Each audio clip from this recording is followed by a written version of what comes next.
Laut Kaspia adalah kumpulan air pedalaman terbesar di dunia. Meskipun menyandang nama laut, secara geografis wilayah ini sering diklasifikasikan sebagai danau air asin terbesar di bumi, karena tidak terhubung langsung dengan samudra. Berikut adalah beberapa fakta utama mengenai Laut Kaspia. 1. Letak geografis. Laut Kaspia terletak di persimpangan antara Eropa Timur dan Asia Barat. Perairannya dikelilingi oleh 5 negara, sering disebut sebagai Caspian Five. Rusia, di barat laut, Kazakhstan, di timur laut, Turkmenistan, di tenggara, Iran, di selatan, Azerbaijan, di barat daya. 2. Karakteristik fisik, luas permukaan, sekitar 371.000 km persegi, hampir seluas negara Jepang. Kadar garam, airnya tidak sepenuhnya tawar tetapi juga tidak sisin air laut samudra. Salinitasnya hanya sekitar 1,2%, atau kurang lebih sepertiga dari rata-rata salinitas air laut dunia. Sumber air utama, Sungai Volga di Rusia menyumbang sekitar 80% dari total debit air yang masuk ke laut ini. 3. Kekayaan sumber daya. Laut Kaspia sangat penting secara geopolitik dan ekonomi, karena dua hal utama. Energi. Memiliki cadangan minyak bumi, dan gas alam yang sangat besar di bawah dasar lautnya. Ikan Sturia. Laut ini merupakan habitat utama ikan sturgeon, yang menghasilkan telur ikan mewah yang dikenal sebagai kaviar. 4. Status hukum laut atau danau. Selama puluhan tahun, ada perdebatan hukum internasional mengenai statusnya.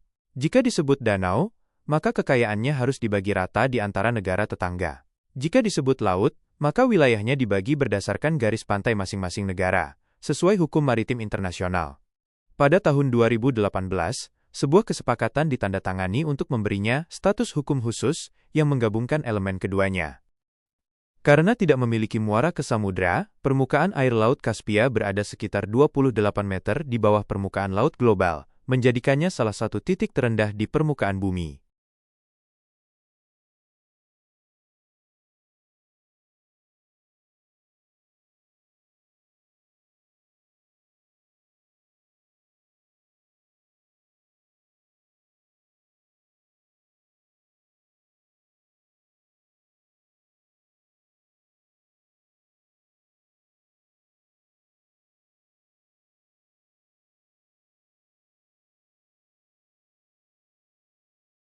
Laut Kaspia merupakan salah satu wilayah yang paling strategis di dunia, karena cadangan sumber daya alamnya yang melimpah.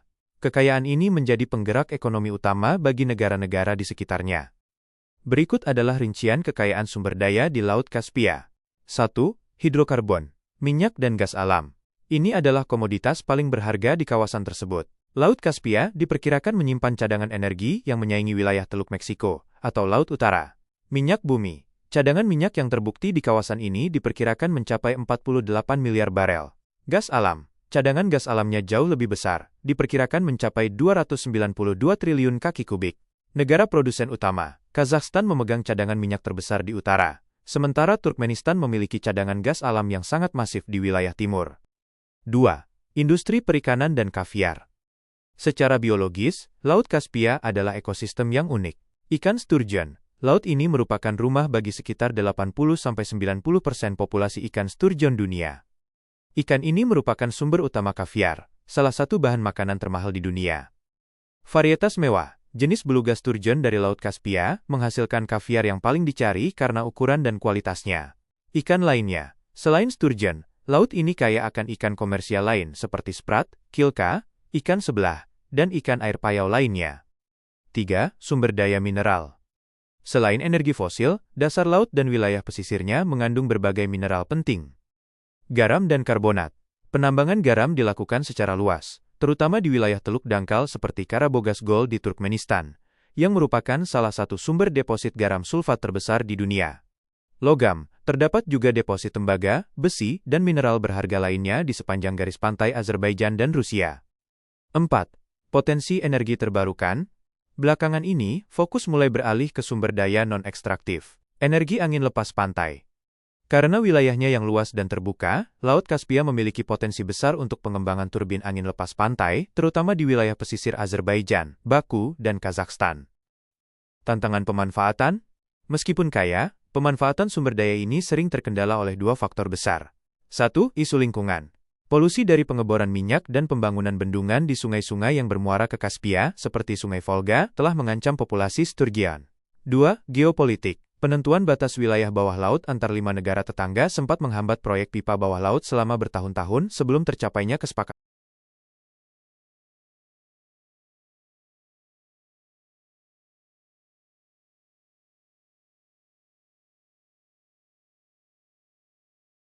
Luas permukaan Laut Kaspia adalah sekitar 371.000 km persegi. Untuk memberi Anda gambaran seberapa besar wilayah tersebut, berikut adalah beberapa perbandingannya. Hampir setara dengan luas negara Jepang, sekitar 377.975 km persegi. Lebih luas dari seluruh Pulau Sumatera minus Provinsi Lampung, atau sekitar 80% dari total luas Pulau Sumatera. Sekitar 2,8 kali luas Pulau Jawa. Dimensi lainnya, selain luas permukaannya yang masif, Laut Kaspia juga memiliki dimensi fisik yang mengesankan. Panjang, sekitar 1.200 km dari utara ke selatan.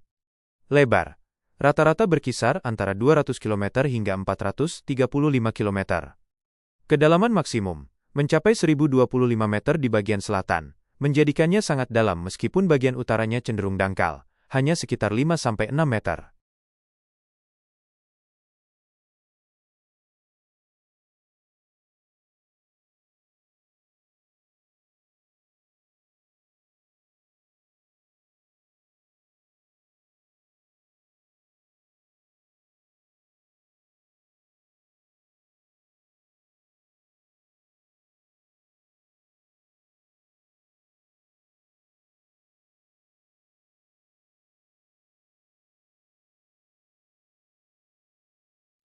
Letak strategis Laut Kaspia menjadikannya salah satu kawasan paling penting secara geopolitik di dunia. Kepentingannya tidak hanya terletak pada apa yang ada di bawah airnya, tetapi juga perannya sebagai penghubung antar benua. Berikut adalah beberapa aspek utama yang membuat letak Laut Kaspia sangat strategis. 1. Jembatan energi dunia. Laut Kaspia berfungsi sebagai koridor energi utama yang menghubungkan cadangan gas dan minyak masif di Asia Tengah dengan pasar global, terutama Eropa. Alternatif energi. Bagi negara-negara Eropa, jalur pipa dari Kaspia, seperti pipa baku Tbilisi-Ceyhan, merupakan alternatif krusial untuk mengurangi ketergantungan pada pasokan energi dari satu sumber tunggal. Infrastruktur pipa, letaknya memungkinkan pembangunan jaringan pipa bawah laut dan darat yang menghubungkan timur, Kazakhstan, Turkmenistan, ke barat, Azerbaijan, Turki, hingga Eropa. 2. Titik temu perdagangan internasional. Logistik. Kaspia berada di persimpangan jalur perdagangan kuno dan modern. INSTC, International North-South Transport Corridor. Laut Kaspia adalah bagian inti dari koridor ini, yang menghubungkan India ke Rusia dan Eropa melalui Iran. Jalur ini jauh lebih singkat dan murah dibandingkan jalur tradisional lewat terusan Suez. Jalur Sutra Modern. Belt and Road Initiative. Kaspia merupakan titik transit penting bagi pengiriman barang dari Tiongkok menuju Eropa melalui rute darat dan laut yang melintasi Kazakhstan dan Azerbaijan. 3. Jantung keamanan regional. Secara militer dan politik, Laut Kaspia adalah halaman belakang bagi kekuatan besar seperti Rusia dan Iran. Dominasi regional, pengendalian atas wilayah ini memungkinkan negara-negara pesisir untuk memantau keamanan di Asia Tengah, Kaukasus, dan Timur Tengah secara bersamaan. Kedaulatan mandiri. Melalui konvensi tahun 2018, kelima negara tetangga sepakat untuk perang kehadiran militer negara luar, seperti NATO atau AS, di perairan Kaspia, menjadikannya zona eksklusif bagi negara-negara pesisir. 4. Pusat konektivitas pelabuhan. Beberapa pelabuhan strategis di tepi Kaspia berfungsi sebagai pusat ekonomi baru. Baku, Azerbaijan, menjadi pusat logistik dan energi paling berkembang di kawasan tersebut.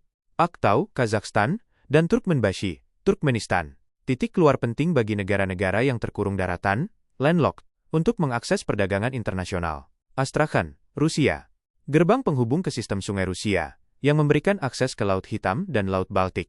5. Akses ke perairan internasional melalui sungai.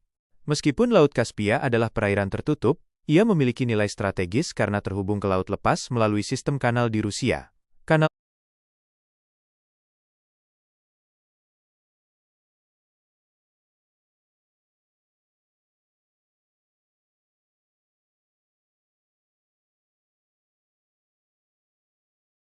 Komposisi Laut Kaspia sangat unik, karena merupakan perairan transisi antara air tawar dan air laut. Karena statusnya sebagai perairan tertutup, tidak ada aliran keluar ke samudra, komposisi kimia dan biologinya sangat dipengaruhi oleh sungai-sungai yang bermuara ke sana. Berikut adalah rincian komposisi Laut Kaspia. 1. Komposisi kimia, salinitas. Kadar garam, salinitas. Laut Kaspia tidak seragam di seluruh wilayahnya. Secara rata-rata, salinitasnya adalah 12,8 ppt, sekitar sepertiga dari rata-rata air laut samudra, yang mencapai 35 ppt. Bagian utara, hampir tawar, sekitar 0,10,5 ppt. Hal ini karena pengaruh besar dari muara sungai Volga yang membawa volume air tawar sangat masif. Bagian tengah dan selatan, lebih asin, sekitar 12-13 ppt. Penguapan di wilayah selatan yang lebih panas meningkatkan konsentrasi garam. Kandungan mineral. Berbeda dengan samudra yang didominasi natrium klorida, NaCl, air Kaspia memiliki proporsi kalsium sulfat, magnesium sulfat, dan kalsium karbonat yang lebih tinggi, karena deposit mineral, dari sungai-sungai sekitarnya. 2. Komposisi biologis, ekosistem. Laut Kaspia memiliki keanekaragaman hayati yang tinggi dengan banyak spesies endemik, tidak ditemukan di tempat lain. Ikan, terkenal dengan 6 spesies sturgeon, termasuk beluga yang langka. Selain itu, terdapat ikan salmon Kaspia, sprat, duot Kaspia, dan bream. Mamalia, satu-satunya mamalia laut di sini adalah anjing laut Kaspia, Pusa caspica, yang merupakan salah satu spesies anjing laut terkecil di dunia.